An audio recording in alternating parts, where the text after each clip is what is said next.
Welcome to this second video of the Corona Render video course. I'm Tiziano, and together with Lorenzo we will show you the initial settings for using Corona Render and what the frame buffer is. We have prepared a scene using 3D models taken from the 3D Sky website, and we will leave you the link in the description of the website with the purchase model. First, let's go to the top toolbar and click on Render Setup or press F10 as a keyboard shortcut.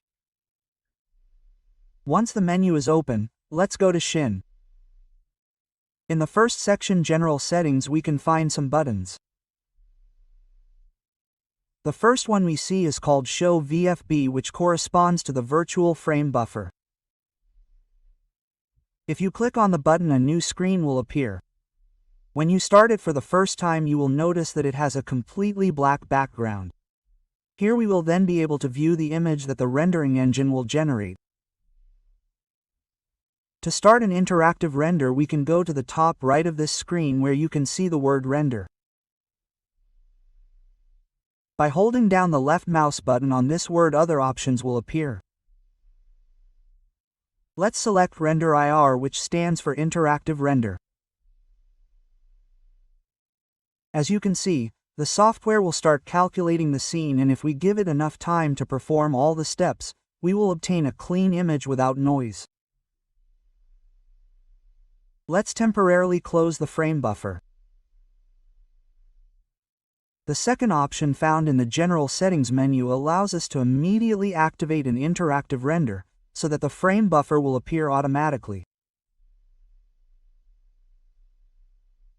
If we do not want to let the image calculate completely, we can press Stop in the top bar. Another method to activate the frame buffer or the interactive render is through these three buttons on Corona's main toolbar. Let's click on the first icon and reopen the frame buffer, but without starting any render.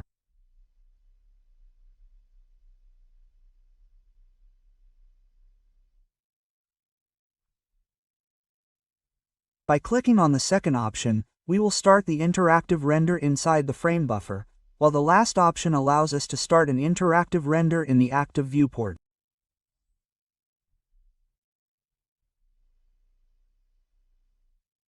Corona Render's interactive render is very useful for seeing changes to the model in real time. For example, by turning off or turning on a light, you can see how the render starts over again each time.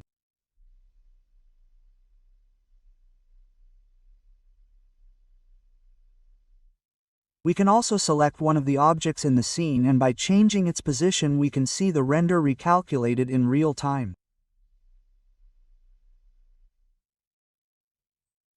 Every time we make changes such as changing the material, moving the camera, duplicating objects, or inserting any modifier, the interactive render will start the calculation again, allowing us to view the result practically in real time.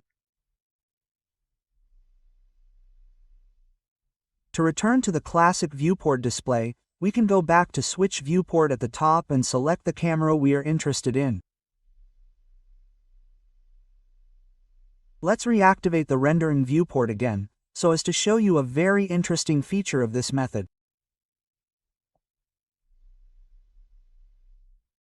By resizing the size of the viewport, the format of the render adapts, and if made smaller, the calculation time is significantly reduced. On the contrary, if we enlarge the window, the calculation time in real time could increase. The same goes for the frame buffer with the interactive render enabled.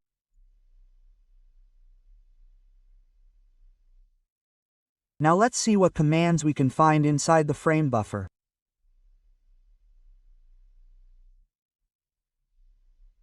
Once the window is open, we can see the Save button at the top. When we click on Save, a menu will appear asking us for the location to save, the name of the file, and the type of format we want to use.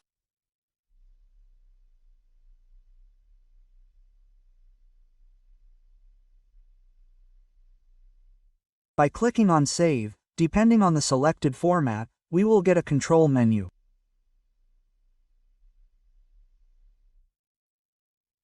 If we hold down the Save button, we can find two other options: Save All or Save CXR.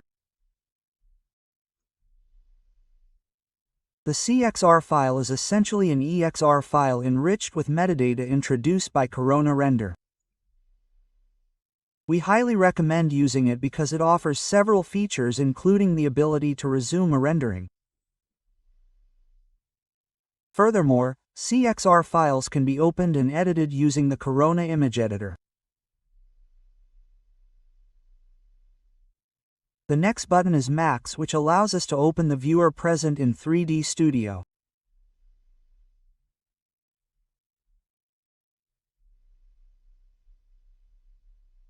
We will always use the Corona frame buffer with C, or by left-clicking on this button we can copy the image to the clipboard.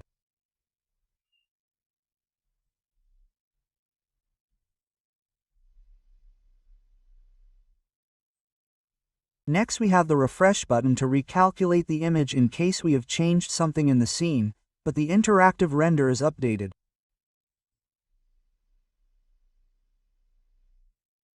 While Erase is used to reset and therefore clear the frame buffer from the current image.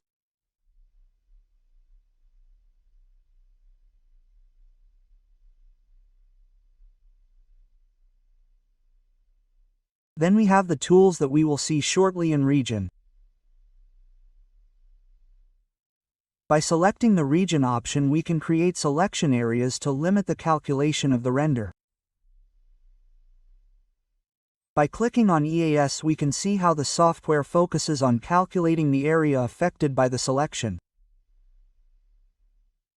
By holding down on Region, we can do Remove All, so as to eliminate the selection applied previously. We can also apply a multiple region by creating different selection rectangles.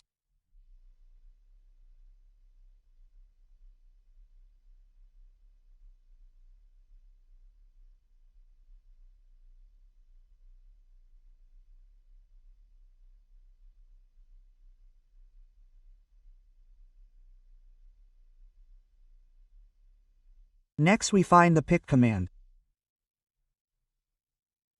Once selected, it allows you to use the left mouse button to select an object in the scene using the virtual frame buffer, while with the right button you can access a submenu that allows you to more specifically identify the object to be selected or select the focus point.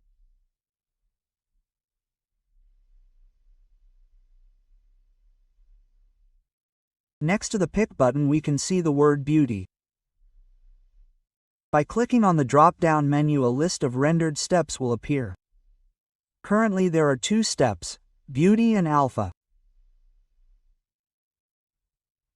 To complete the commands present at the top of the frame buffer, we find the Zoom In, Zoom Out and the button to reset the zoom.